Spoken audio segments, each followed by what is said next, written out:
आज हम बात करने वाले हैं किताब द आर्ट ऑफ लेज़ीनेस के बारे में। इस किताब को लिखा है लाइब्रेरी माइंडसेट ने। ये बुक हमें आलस से निकलने और अपनी प्रोडक्टिविटी बढ़ाने पर जोर देती है।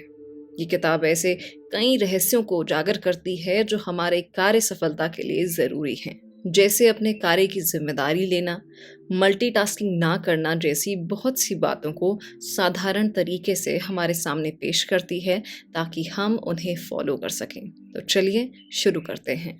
आलस की मानसिकता समझना, अपने कार्य की 100% जिम्मेदारी लेना। दूसरों को दोष देने से हमारी समस्या हल नहीं होती है। हम चाहे जितना भी दूसरों को दोष देते रहें, इससे समस्या हल होने की जगह हमारे रिश्ते बिगड़ जाते हैं। इसलिए लेखक अपने कार्य की जिम्मेदारी स्वयं लेने पर जोर देते हैं ताकि उससे होने वाली गलतियों से हम सीख सकें और आगे बढ़ सकें। अपने कंफर्ट जोन को छोड़ना। हमारे आलसीपन का सबसे बड़ा रहस्य ये है कि हम हर कार्य कल पर छोड़ना चाहते हैं और आज अपने कंफर्ट जोन में रहना चाहते हैं। इससे बचने के लिए अपने कंफर्ट जोन से बाहर निकलना, अपने लिए नए सपने देखना और नई समस्याओं को हल करना शुरू कीजिए। आत्म अनुशासित रहना। आत्म अनुशासित का मतलब होता है कि उन चीज़ों और कार्यों को करना जो भविष्य के लिए ज़रूरी हैं, लेकिन वर्तमान में उन्हें करना कठिन लगता है। उन चीज़ों को लगातार करते रहना हमें आत्म अनुशासन की भावना और अपने भविष्य को बेहतर करने की उम्मीद देता है। सही चीज़ों पर काम करना। उन कामों को करने का कोई मतलब नहीं है जो बिल्कुल नहीं करने चाहिए। अगर हम जो करते हैं उससे प्यार नहीं करते हैं तो हम हमेशा आलसी ही रहेंगे।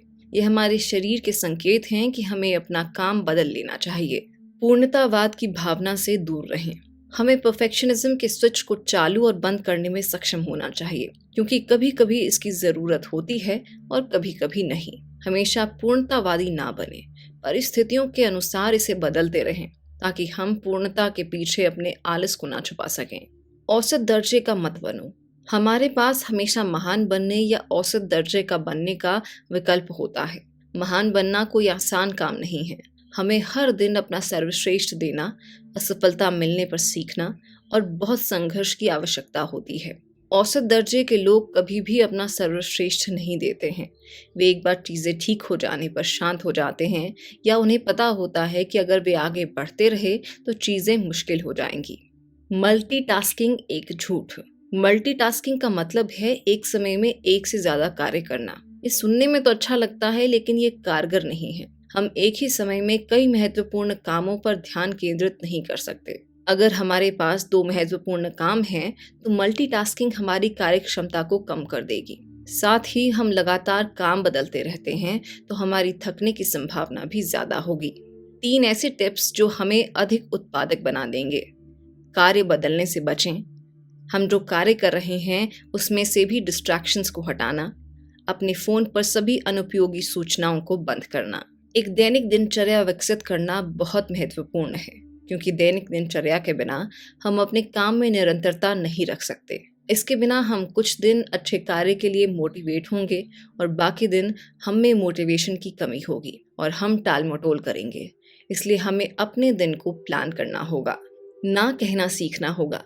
अगर हम अपने जीवन और समय पर बेहतर नियंत्रण रखना चाहते हैं तो हमें ना कहना सीखना होगा। हम अक्सर हाँ कह देते हैं, भले ही हम ना चाहते हों, सिर्फ इसलिए क्योंकि हम दूसरे व्यक्ति को दुखी नहीं करना चाहते। लेकिन ये याद रखें कि दूसरों को खुश करने के चक्कर में हम खुद को खो देंगे। 24/7 काम नहीं करना। अधिक उत्पादक बनने का लक्ष्य अधिक काम करना नहीं है, बल्कि इसका उल्टा है। हमारा लक्ष्य कम समय में अपना काम पूरा करना है ताकि हम अपने परिवार और दोस्तों के साथ समय बिता सकें। अगर हम बहुत अधिक समय तक काम करते हैं तो हमारी रचनात्मकता और उत्पादकता दोनों प्रभावित होती हैं। एक्शन के लिए इंतज़ार ना करना। बहुत से लोगों के आलसी होने का एक मुख्य कारण ये है कि वो हमेशा सही समय का इंतज़ार करते रहते हैं ताकि वो कुछ कर सकें, लेकिन सही समय कभी नहीं आता। कोई भी समय अच्छा या बुरा नहीं होता। हम आज ही शुरुआत कर सकते हैं और कुछ प्रगति कर सकते हैं, या हम इंतज़ार करके खुद को ये दिलासा दे सकते हैं कि हमारा समय आएगा। खुद को सही लोगों के साथ घेरें। हम अपने विचारों को बदलना चाहते हैं तो हमें अपने कार्य और वातावरण को बदलना होगा। अगर हम जिन लोगों के साथ सबसे ज़्यादा समय बिताते हैं वे आलसी, नकारात्मक हैं और किसी भी तरह से हमारे जीवन को बेहतर नहीं बनाते हैं, तो अपने सर्कल को बदलना या उनकी सलाह ना मानना उचित है। चिंता करने से कुछ नहीं मिलता। आलसी व्यक्ति को चिंता करना बहुत पसंद होता है, क्योंकि आलसी व्यक्ति के पास चिंता करने के अलावा और कुछ नहीं होता, क्योंकि वो कोई काम नहीं कर रहे होते हैं। इसलिए वे भविष्य के बारे में चिंता ही करते रहते हैं। अगर हमें खुद पर भरोसा है तो चिंता करने की कोई ज़रूरत नहीं है। पहले कठिन काम करो। यहाँ अधिक उत्पादक बनने और बेहतर महसूस करने के लिए एक सरल टिप दी गई है, जो ये है कि पूरे दिन में हमारे पास जो सबसे कठिन काम है उसे पहले पूरा किया जाना चाहिए, चाहे वो कितना भी कठिन क्यों ना हो, ताकि हम कुछ नया कर सकें। टीम को मैनेज करना। हर काम खुद से करना संभव नहीं है। चाहे हम कोई भी तकनीक, हैक या टिप्स आजमा लें, हमारे पास खुद से सब कुछ करने के लिए पर्याप्त समय कभी नहीं होगा। कई चीज़ें हमारा बहुत समय ले लेती हैं जो उतनी महत्वपूर्ण नहीं होती। उन्हें हम दूसरों को सौंप सकते हैं ताकि हम उस समय का उपयोग उन चीज़ों को करने में कर सकें जो हमें करनी चाहिए। किसी भी चीज़ को तेज़ी से सीखना। सिर्फ सीखने के लिए कुछ भी मत सीखो। ऐसी चीज़ें सीखो जो हमारी ज़िंदगी को बेहतर बना सकती हैं। इस बारे में सोचो कि हम क्या सीख रहे हैं, क्या वो उपयोगी है या नहीं। अगर नहीं, तो उसे सीखने में समय बर्बाद ना ही करो तो बेहतर है। ऐसी हज़ारों चीज़ें हैं जो हम आज सीख सकते हैं, जो मददगार हैं और हमारी ज़िंदगी को बेहतर बनाएंगी।